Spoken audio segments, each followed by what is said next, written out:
you have made a romantic comedy now, with Much Yes, I Ado have. About Nothing, Yes. which is a good time to bring Alexis and Amy to the stage, if you'd like to Yeah. join us.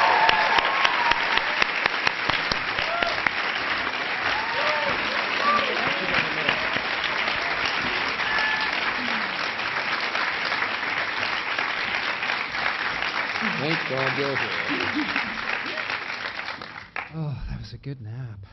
I want to hear more about your boyfriend. Where were we? Before we move on to Much Ado About Nothing, I just have to address Fred and Wesley. Because...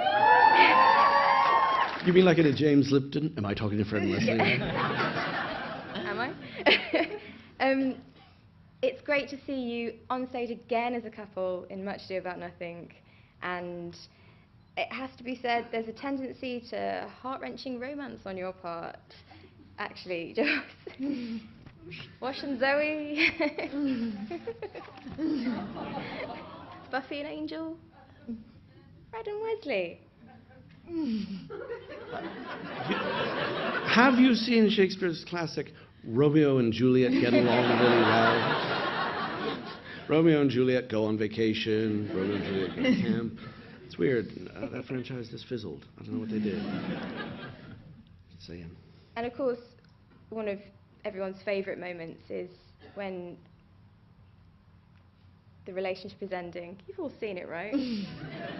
It's ages ago. I can go a spoiler. And Ilara gives him his final moment with Fred.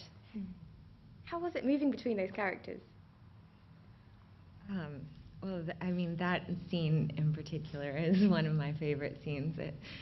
Let's just say the tears were not hard to come by. It was one of our last days of shooting, and Joss actually didn't write the episode, but he wrote that scene and came and directed just that scene with Alexis and I.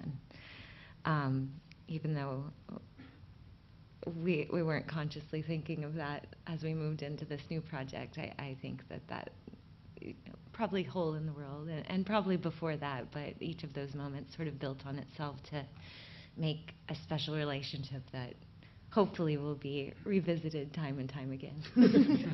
No, right?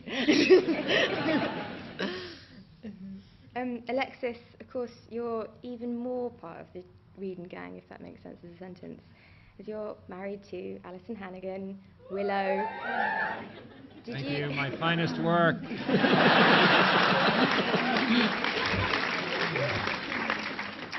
Did you ever ask Joss to write a love story between Willow and Wesley, just for fun? You did watch Buffy, right?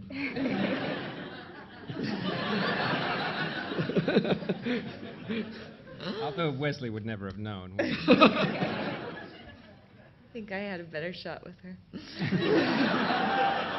My point exactly. We did write no, that I never scene. asked you to do that. Did I? I did put in that scene of the two of you on Angel. just Yeah, for fun, which just is for still one of my giggles. favorites. Yeah, because it's true on How I Met Your Mother too. We're in these shows together. We hardly ever interact. But he did give us a scene that I love. Yeah, she's, don't get me started on her. Really.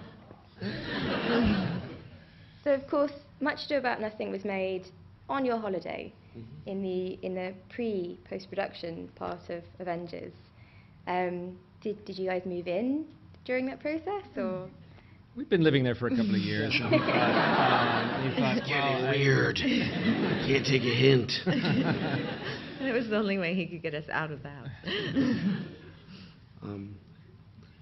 People, would stay every Yeah. now and then. You have lived there. I have stayed there. Yeah. And yeah, we were often there when the kids came down for breakfast. We'd started work, and they took it in stride.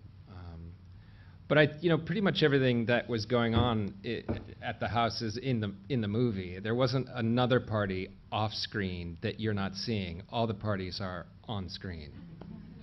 well, actually, there was a bigger when we did the backyard scene. There was one in the front, and as we needed fewer and fewer extras, people stayed in the front or needed to be taken home. That was the R version, I think. Yes. Thank you for bringing Beatrice to the screen again for us. She's, of course, a perfect character for you to tackle, being in decision-making process of whether she's going to get married and who she gets married to, obviously fairly unusual during Shakespeare's times. Was it the obvious choice for you, or was there another Shakespeare you're going to make next, or were going to do before this? There's plenty that I would love to do.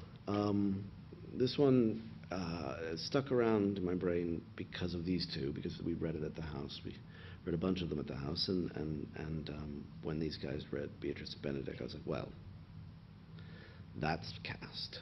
And it also, it's very modern, it's very, it's all prose, it's very accessible, it's a classic comedy, it's really funny, and it all takes place in one location, which for somebody who's just started a micro-budget studio is very interesting.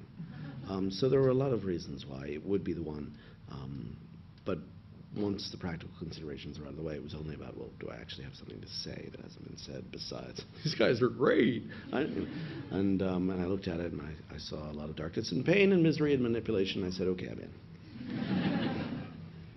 in. Are you continuing with the readings? I know not at the moment because you're on your promotional tour, but is that something that's been happening since?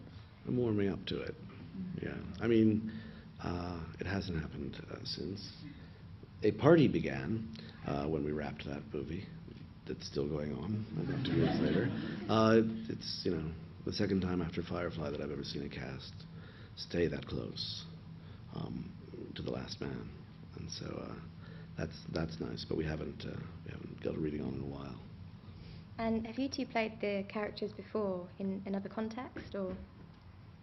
Well, you had been in a production but not played Beatrice, is that right? Yeah, I had played Hero a long time ago, and then we had done just the reading at Joss's. So. And I'd never played this part. I'm going to move over because I have. You played Benedict? Yeah. I played Beatrice. That's cool. At school. They do it sometimes, Diane Venora played, Hamlet. I'll be here.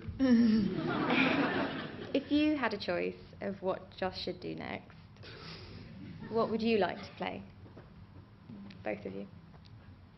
Oh, I just say yes if he's not asking a question and I say yes. But I think he's demonstrated that there's very little he can't do. If he has something to say, then he has a beautiful and poignant and funny way of saying it. So I don't know. I can't wait to see what he does. I know. Let's say somebody handed you a skull. Yes. Although having said that, we read Hamlet at his house, and his Hamlet is electric, psychologically electric. Say no more. Shooting it. Ready for my iPhone close-up.